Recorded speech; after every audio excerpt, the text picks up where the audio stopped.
No, I won't stop.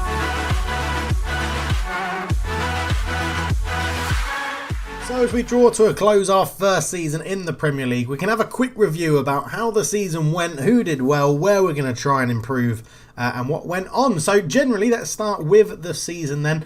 Man City won the Premier League, Liverpool, Chelsea and Arsenal get Champions League, Everton, United and Tottenham get into the Europa League. So Everton really the only sort of surprise, but then even then they were riding high at the top for quite some time. A loss to Chelsea sort of derailed their season, but they didn't manage to hold on. Relegated Stoke, Burnley and Forest, who came straight up, so Forest go straight back down. Bournemouth, Wolves, Southampton finished below us in 14th. Then Leicester, Blackburn, Leeds, Brighton, West Ham and Norwich just, well, I say Norwich just minutes out in Europe, a 10-point gap. That's how much we've got to improve. Roughly 15 points. Yeah, well, not roughly, Dave. That is 15 points to match Norwich, so that's what we need to prove. So 25 points to push for Europe. It's going to be a big ask. Obviously, our goal difference of -20 wasn't the best. But if we go and have a look at the team, we'll start with players actually. Let's look with the player overview. So top goal scorer, if it'll work and change to it, Leonardo Barraza, 24-year-old Argentinian, 21 games. Absolutely ridiculously good, this guy. They bought him really early on for 5.75 million from River Plate. And he's had a very good season. Sabe for Man City, who we've seen before, looks very, very useful from left wing. So good that he's got all those goals. Verbeek from Man United. Again, absolutely outstanding winger for Man United. Sanchez for Arsenal, we looked at. Mbappe, Vinicius Jr., who we both know. Remy Martin's up there as well for Norwich. I'm sure he might get poached by a bigger team. And Shandon Joseph, 22 years old, English international. Four goals in 4 games for England. Absolutely ridiculously good he is. In terms of these lists, interceptions was actually Sylvain Berger is up there. Penalty saves, we've got 2 goalkeepers in the penalty saves. Obviously Will Dennis has left, but Sylvain Berger is up there for the most interceptions in the league by quite some distance as well, showing I think how good a defender we've got on our hands at the club. A very, very talented defender in Sylvain Berger. £20 million he cost us from PSG. I wonder if there'll be an interest in him in this summer. I'm not overly sure. £50 million is what it will take. And obviously he's got his match higher earner clause. So if we sign anybody for over 100 grand, he will be matching them. Other than that, though, as you can see, we don't get anybody else in any of these here. But best at hitting the target, Bandiera's up there in 3rd, which is really good. Although he's not... if we were replacing a striker, he's probably the one that we would replace. 7 in 30 isn't brilliant. So if we're on the lookout for a new striker, it will probably be an advanced forward that we replaced. Most key passes, we don't get anyone in there, but Sergio Gomez, Ezequiel Palacios. Callum Davies up there, which is really interesting. Obviously, we tried to sign him back from Man City. He chose Bournemouth over us and actually had a very good season for them. Annoyingly, he would have been in our midfield as well if we had pulled that off. Maddison up there, 33-year-old Maddison now. Ruben Neves as well, and Fiorentino Luis. So some good players. Dribbles per match, we don't really encourage our team to dribble that much, so I'm not surprised we don't have anybody up there at the moment. Most distance per 90, again, no one really up there. Although we've got a good work ethic team, we don't really have anybody that runs a lot and does the distance. McAllister, if you're a starting game on FM, try and sign him from Brighton. He's a very, very good player in real life. Most key tackles, again, we don't have anyone up there, which is a surprise. We'll get into our team stats in a minute, but I thought Berger might be up there. Maybe Medina was one of the centre-backs as well. Most tackles per match, Ludwig's up there at left-back. 13 key tackles. So if we look, the 29 was the most, 20th was to get on the list. And Ludwig was up there with 13. He did have 64 mistakes in 29 appearances, which was quite a lot, but he does make 5.77 tackles per 90, which is very good to interesting. Obviously, Leeds are, you would argue, under a lot of pressure if that's how many tackles they're making. But yeah, they've got a lot of defensive solidarity if they are completing these tackles. Daniel Orb, so they've got a central midfielder and both their fullbacks in there as well. Clean sheets, so Zanetti at the top, Bordas and Allison in a joint second. Pickford's up there as well, had a good season this year. Garizo, and least conceded would be very similar, I'd imagine, to most clean sheets. So that's the player ones. Let's go player detailed then. So appearances wise, lots of people playing every single game for their clubs, which is great, obviously. Games won, Allison. What's the useful ones we can actually see here? In fact, it's not. It's the team detailed ones I want to look at. They're a bit more useful. But if we look at the Premier League team overall stats very quickly. So possession, that's something I want to try and crack into next year to see how we can get on in that. Net spend, obviously we're never going to be high at that. Red cards, we got 4 in the season, which is joint second. Nowhere near average attendance. Our form fell off a cliff. Games without losing, Liverpool well up there with 12. Games without winning, Wolves got the record with 9. And games without conceding was Leeds United on 3. So best team at hitting the target was Blackburn. The most goals we've looked at. Most crosses completed. Again, we're not putting too many crosses into the box, so wouldn't expect us to be on that. Most headers. Again, probably something that I'd like to get into because it shows that defensively and attackingly you're doing well in the air. Most passes completed. Again, next year I'm hoping with our new possession-based formation, with our short passing, that this gets into here as a pass completion ratio. Best average possession, we are on there at 53%, 2% below Norwich and who lead it, and Man City and Arsenal in second and third. Fourth and fifth are all 54, then us on 53, joint with Brighton. But yeah, pass success rate of 84% isn't too bad, finishing 14th in the league, obviously. So I think there's progression we can make there. Most fouls made. Now, we love a foul. It's because we play a high-pressing, extremely urgent press, high-tempo game to try and get the ball back. But overall, that's not too bad. 641 fouls in a season, I think. We may have to turn it down a little bit, tone it down, but we'll have a look at that. Most tackles won, we're not in that list. Leicester at the top. 88% of all tackles made, they won. That is incredibly good. Really, really good. Most clean sheets, we're not going to be in that, and least conceded, we're not in that at all either. But if we go into the team detailed one, so yeah, average possession, we were in 6th, we saw that. Penalties taken, 13th, we got 3 penalties awarded this year. Headers 1, so now all the way down in 19th. Only Arsenal lost more headers than us in the season, which is really embarrassing. I think we're going to have to work on signing tall players that can jump. I think that's a key thing we're going to have to work on. Headers 1 ratio, 59%, so for all the ones we go for, we win 59% of them. Yellow cards are up there in second after dirty Leeds. Dirty Folkestone, I think we're going to get a reputation of. And red cards we've already seen in second form. Don't really care about any of these. This is an interesting one. So, cross completion we've looked at. Crosses completed, not fussed about that. Goals from corners. If you think about how good we were from corners in the lower divisions, sitting in joint 18th is pretty rubbish. Something we need to work on. Goals from direct free kicks, we are joint 12th with none. Goals from... that's a lie, because Dybala's definitely scored goals from free kicks. I don't know how that's not counted. Goals from indirect free kicks, we sit second bottom of 2. Pass completion ratio we've looked at. Passes completed we've looked at. Chances created. So we do sit 6th with 88 chances created, but look how far and away Liverpool get. 160 chances created over the season is absolutely ridiculous. But I am happy that we sit in 6th, which is very, very good. Sort of goes to show that if we've got better strikers, then we should be able to put the ball in the back of the net a bit better and take those chances. But shots on target ratio, we're down in 12th, just below 50%. Shots on target in total, 199, nearly... what's that? 230 off Liverpool, who sit at the top of that table. Conversion rate is 16th with 8% conversion, which is pretty poor. Chelsea got fouled the most. We got fouled third least. And dribbles per game, we sit pretty much mid-table in 11th of that one. Conceded wise, we conceded the 12th most in the league, 54. Not that bad when you consider the teams below us. We conceded only 6 goals from corners. We conceded 0 goals from direct free kicks, and we conceded 10 goals from indirect free kicks. So yeah, we really need to work on our heading. Clean sheets, we got 11. Fouls made, 641. We've looked at that one already. Tackles 1, tackles ratio, penalties conceded. Average attendance. So this is the interesting one. Clearly, we sit right at the bottom because of the small stadium we have. However, average attendance by capacity, only us and Chelsea got 100%. 100% sellout every single time, and obviously Chelsea and us stay at the top for 19 sellouts out of 19 games. Folkestone get the average lowest attendance, but it was a sellout every single time. Net transfer spend, we're towards the bottom, 3.89 million we've spent.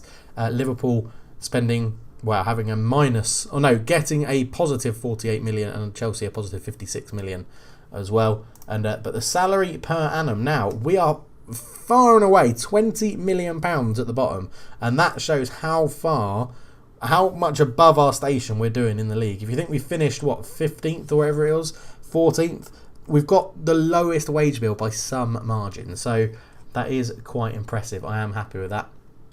And then I think if we'll have a quick look at transfers. In fact, the transfer window is just opening now, so there's a few. Obviously, Mohamed Salah has now retired, so he's gone. He's gone from our team, and Leeds have already made a deal, apparently. Oh, they've loaned someone out. Okay, yeah, that makes sense.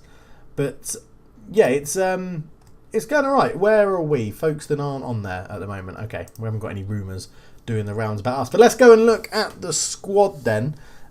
So we'll filter this out and look at the goalkeepers first. So 2 goalkeepers. Gunnarsson was very comfortably our first choice goalkeeper, playing 2,700 minutes, 30 appearances overall.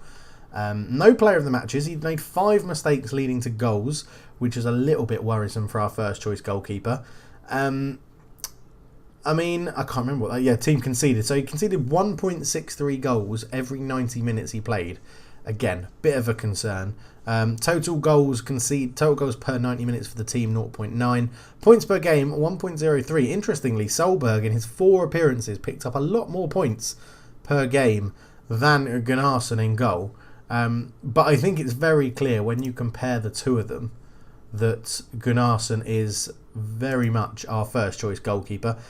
So Solberg is the green, so he's slightly better at shot stopping. They're exactly the same on aerial. He's slightly worse at distribution, much worse at physical, the same speed, much worse at mental, much worse at communication, and he's much less eccentric. But I think it's, much more eccentric with 7-3. So I still think Gunnarsson is quite obviously our first choice goalkeeper when it comes to that, and Solberg is still the right choice as a backup. But overall, Gunnarsson got a better average rating, played a lot more games. I think it's obvious to see who the first choice goalkeeper is. Do we need an upgrade on Gunnarsson?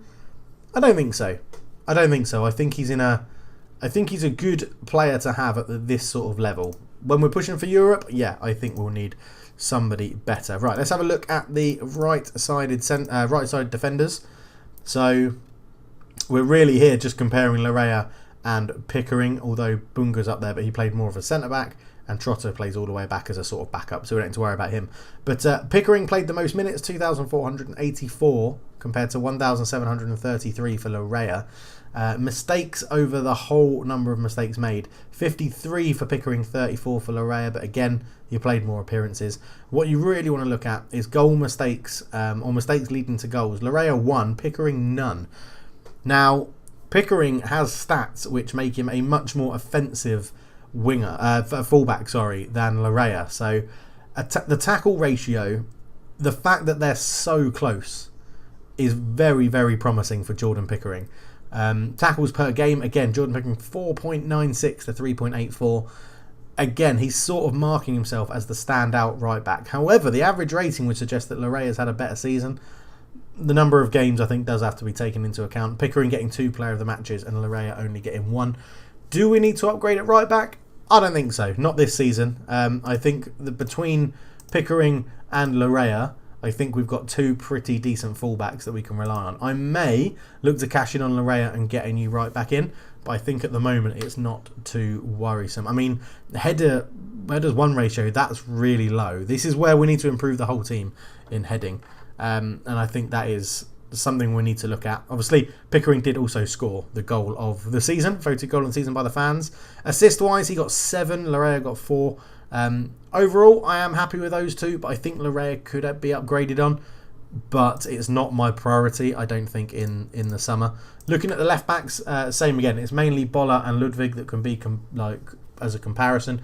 Ludwig having much more game time. However, Bolla getting a very good average rating, and I'm a bit concerned with Bolla because I think we rely on him too much as our backup. Now, we do have the new kid coming in, from River Plate, who's just out there on loan at the moment.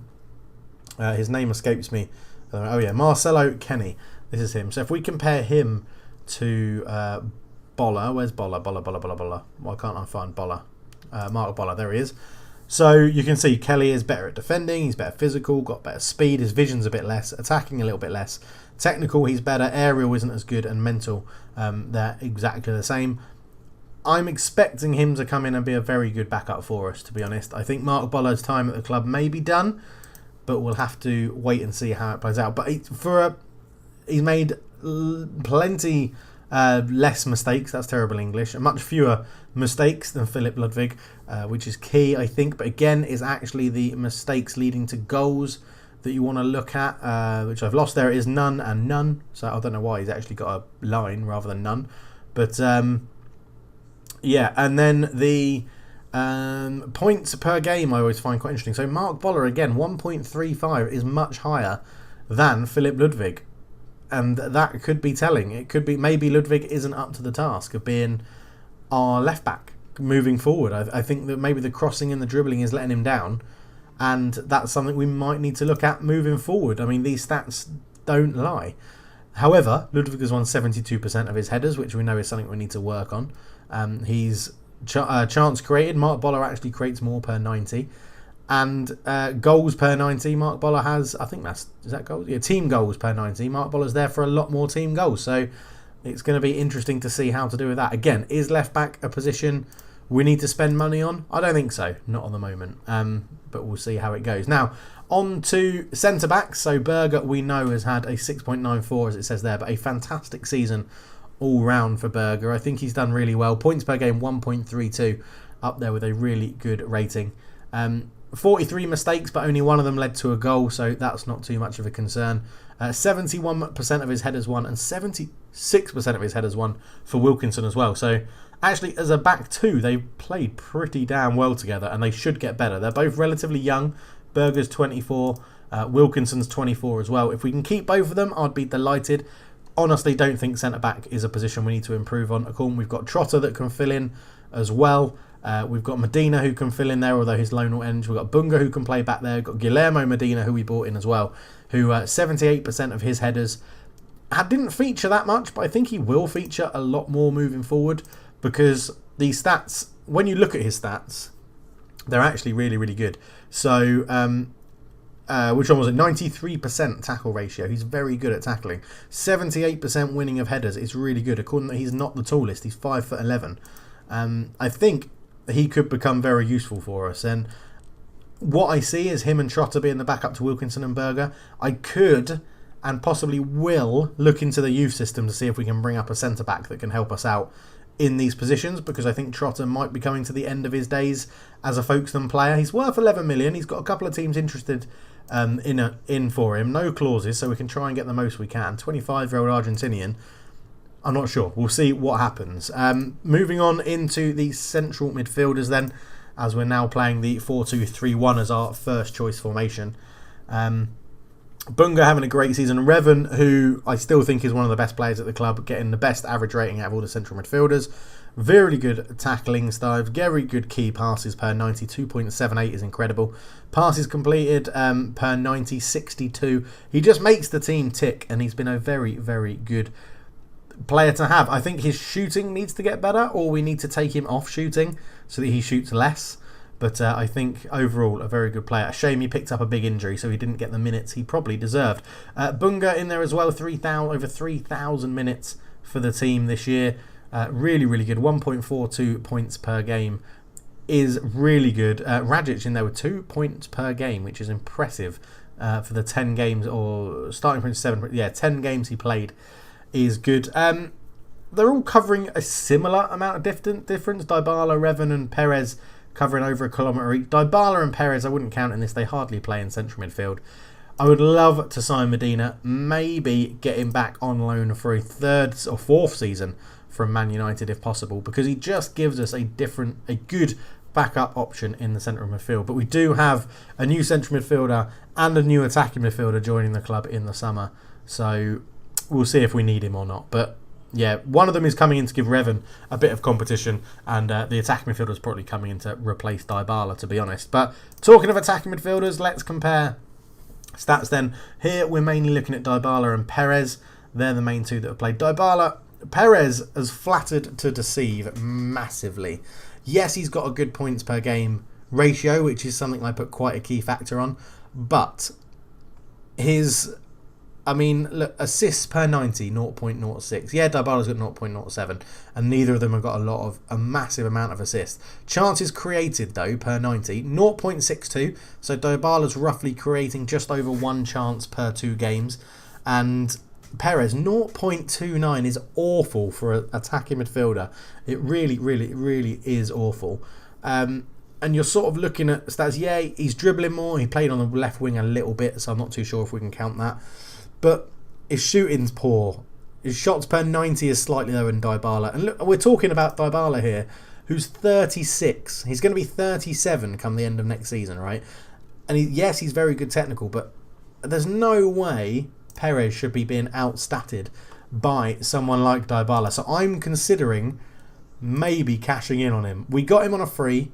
He's had a pretty dire season, to be honest. I think we see if there's a taker out there for him. Maybe move him on and see if we can get around about 15-20 million for him.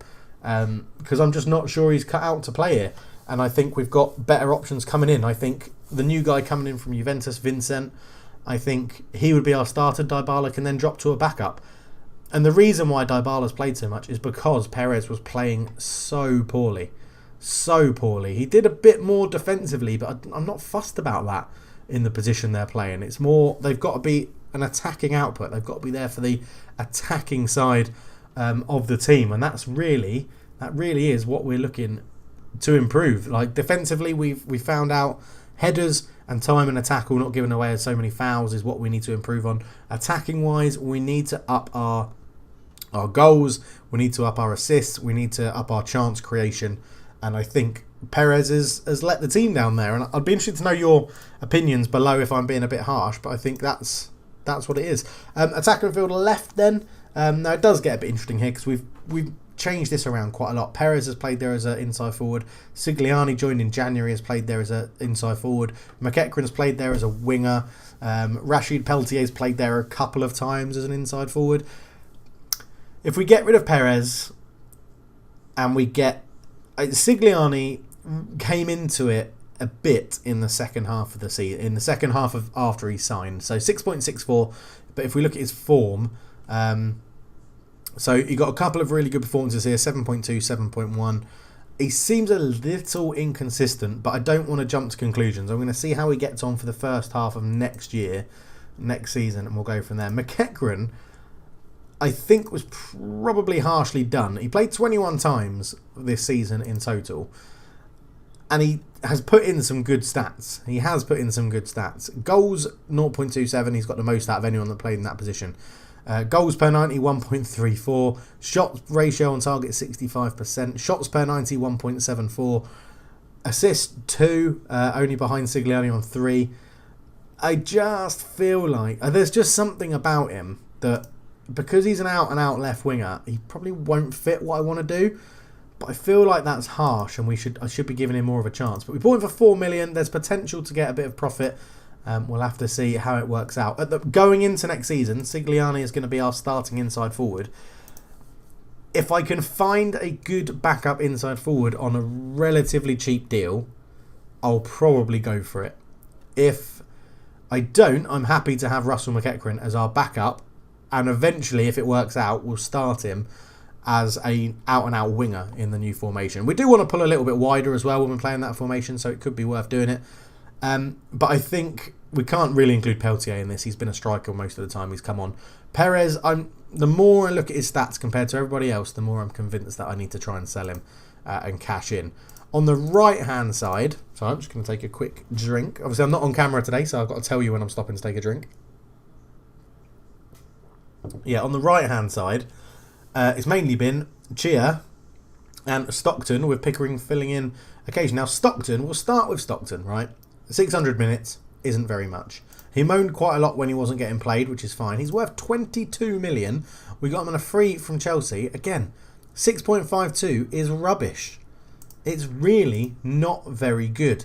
Again, we look at his stats and they're not brilliant. Total goals per 90, 0.6. 80% shot ratio is good. Points per game, 0.33. That generally sums up, when we played Stockton, we didn't play very well. He didn't offer us much on the wing. And I think we really have to take that into consideration. So assist per 90, he didn't register an assist, so he doesn't get a stat there.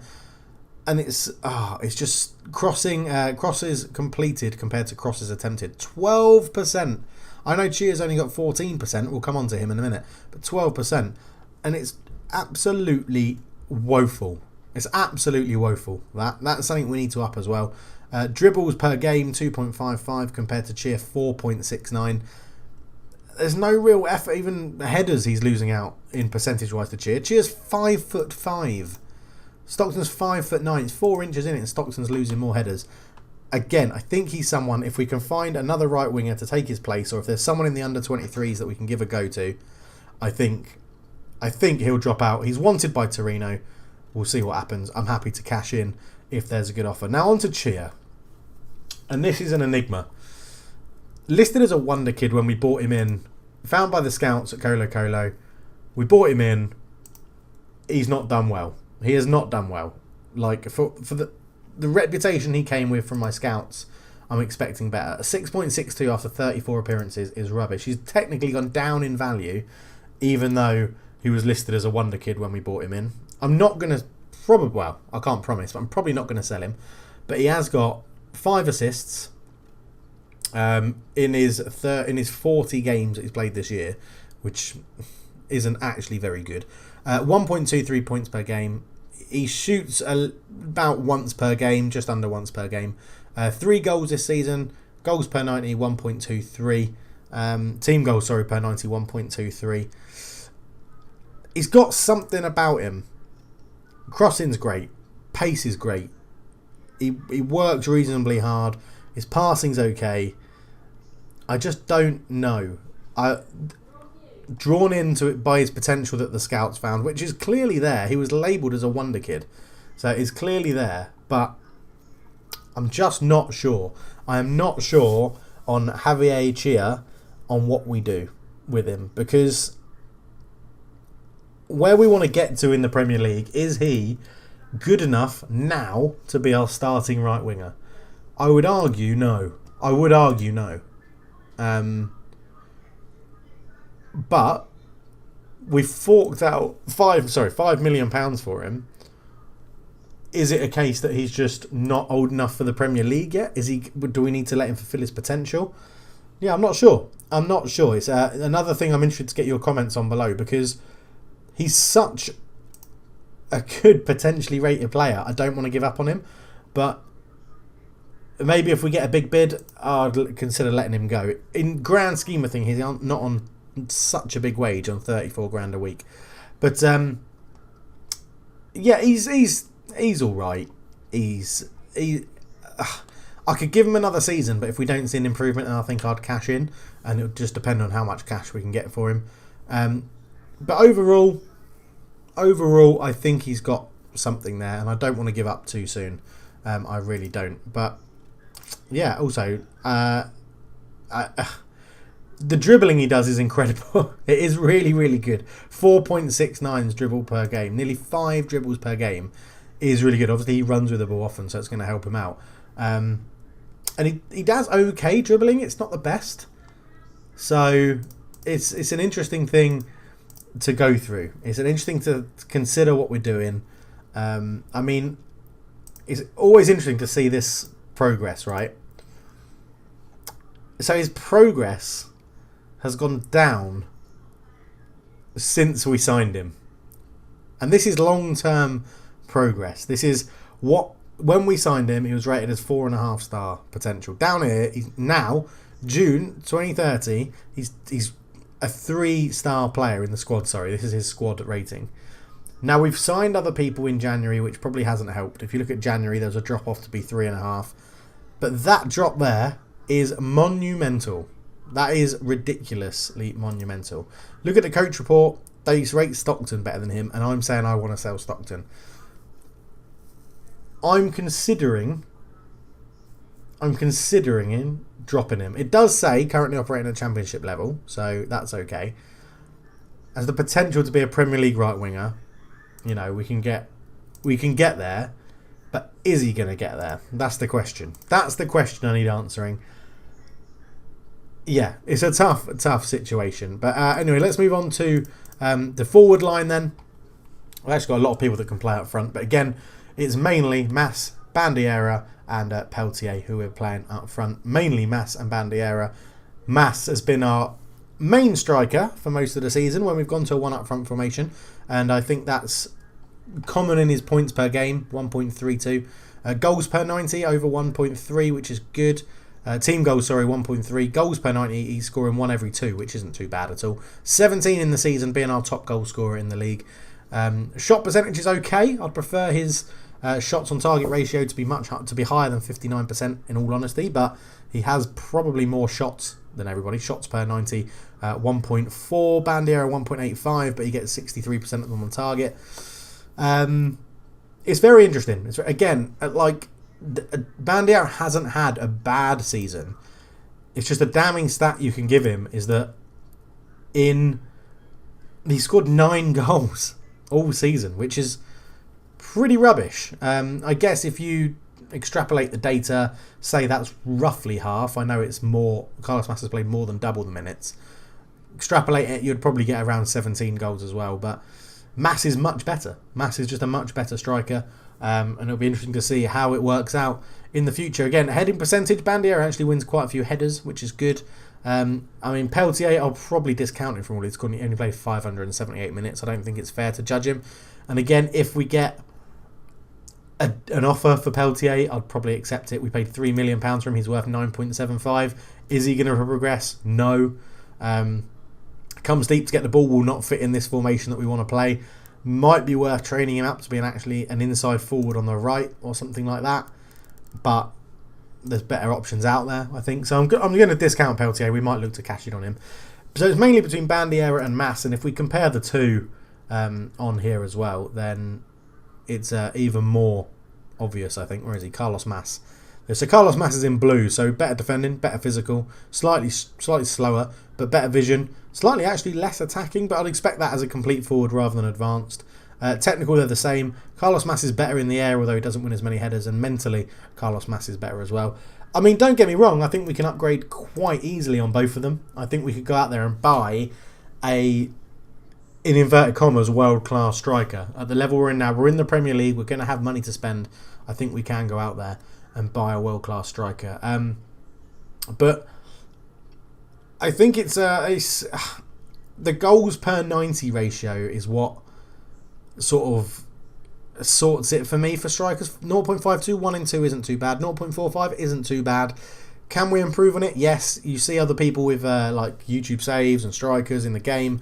I mean, for example, let's go and look. Now, obviously, this is at the other end of the spectrum. We're going to look at Man City. Let's go and look at their players. Their starting striker, Guillén, I think, is their starting striker. It can't be. He's only scored 6 goals. Who have they played? Selection info. Appearances. Attacking field striker. Nope. Maybe it is him then. That is really bad. He's got 11 goals in 35. It sort of proved... Yeah, Sabe was their main one. Okay, let's go and look at Liverpool and see what they've got. Maybe I'm underestimating. 22, yeah, there you go. So 22 in 41 is just over 1 in 2, I guess. So maybe I'm underestimating the effect Mas is having. Maybe I think it should be... I set my standards too high, potentially. But yeah, again, interested to know about your thoughts and opinions on that. And for me, determination's a big factor, hence why it's in this team overview. But I think for 16 is much better than Bandiera's 11. I don't know. Maybe a striker is on the cards. Maybe a world-class striker is what we need.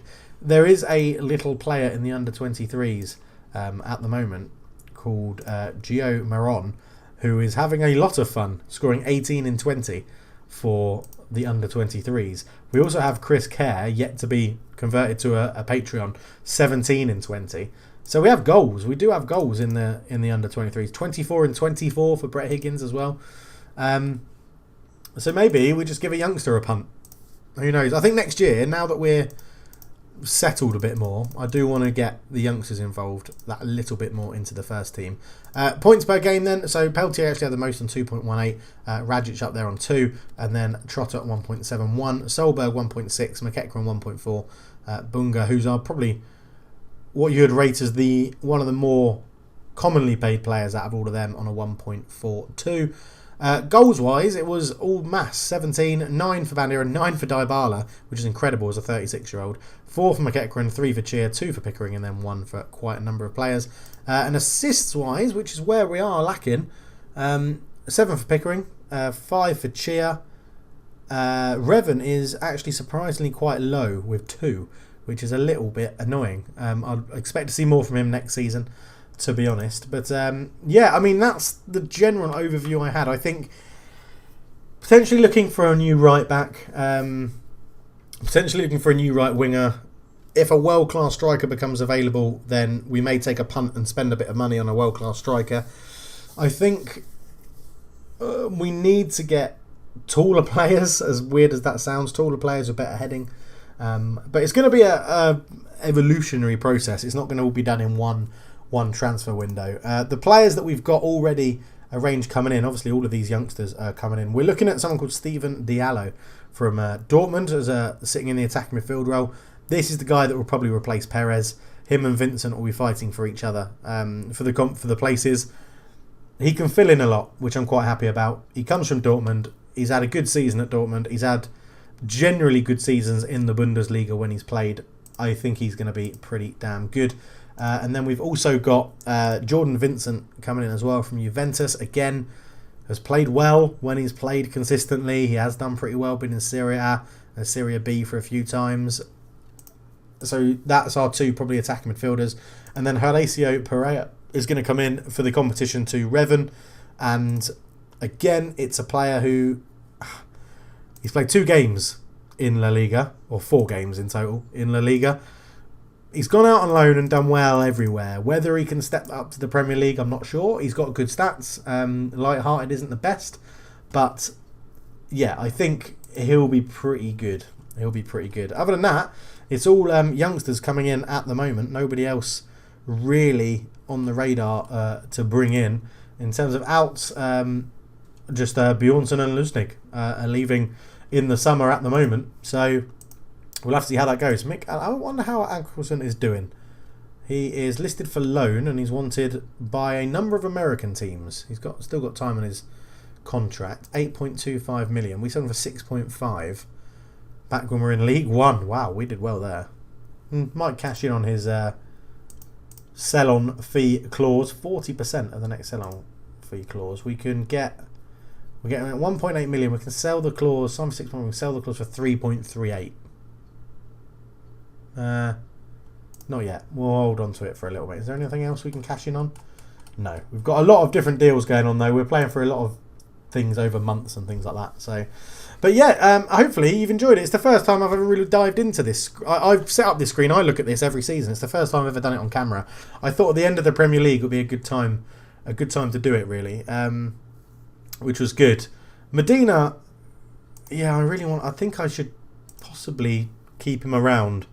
I'm not sure. We've got a few calls from Brad to make Bunga a box-to-box midfielder. If you look at the stats needed, long shots are too poor, dribbling's poor, finishing's poor. He is very much, in my eyes, a defensive player. He can tackle, he can mark, he got a decent first touch, good decisions. I think he's definitely a defensive player. But yeah, I mean, when you look at the players we bought him in for £30 million from Bayern Munich. It's worth 23.5, but he's one of the better players at the club. If we search by ability, the best player at the club is Berger, the centre-back from PSG, then Bunga, then it actually says Medina, then Revan. So maybe Revan isn't one of the best players at the club anymore. In my eyes, he's absolutely brilliant, but we'll see how he gets on. Guillermo Medina, yeah, I think bringing him in is a good decision in January for £12 million. I think next year he'll be at the bedrock at the back. Probably Medina and Berger will be our starting centre-backs. Wilkinson is an option to cover at left back if needs be. He is pretty quick. He can't really attack, But in terms of filling in at fullback, he could be an option as well. So there's things to keep in mind there. Obviously, in dynamics, the hierarchy, Dybala's now captain where we got rid of Silva. Lots of people in the same group as him. Mass is in the core group and he's got a lot of people with him as well. Everybody supports me, which is absolutely great. And most people are generally happy. Bobby Wilkins is dissatisfied whether he should be looking to move to a bigger club. Carlos Mas looking to move to a bigger club. Bandiera should be looking to move to a bigger club. Feels he deserves a new contract. Jordan Pickering. Okay, yeah, we might give you a new contract. Asking to leave. Russell McEachran. Yeah. Worried by the potential signing of Sandro, someone who we didn't even make a bid for. So there you go. But anyway, if you have enjoyed this, please do leave a like. Let me know if you've enjoyed this sort of thing, and we can do it. Start bringing it in at the end of every season now. Go through a few of the stats and compare a few of the players. But thank you so much for watching. For now, I'm out. Cheers.